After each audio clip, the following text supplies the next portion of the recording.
তুমি কোৱা আজি তুমি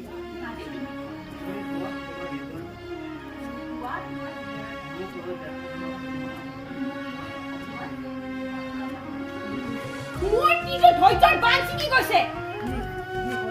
কি হ'ল হে পেপা চাপা কিবা কৈ দেখি তাক বুৰবুৰাই আছা আমাৰ ছোৱালী অধপতন আপোনাৰ চকুত পৰা নাই সেই গাঁৱলীয়া ভূত দুটা ঘৰৰ সোমোৱাৰ পিছৰে পৰা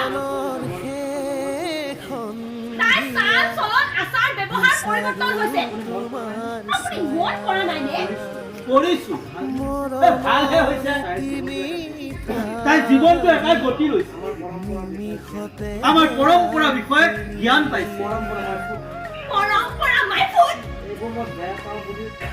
এইবোৰ মই বেয়া পাওঁ বুলি সেইবোৰ মই বেয়া পাওঁ বুলি তাইও জানে আৰু আপুনিও জানে তাৰ কিয় চাই আছে ঘৰলৈ যাম ব'লা পানী শুকাইছে গতিকে যাব পৰা হৈছো নহয় নাজানো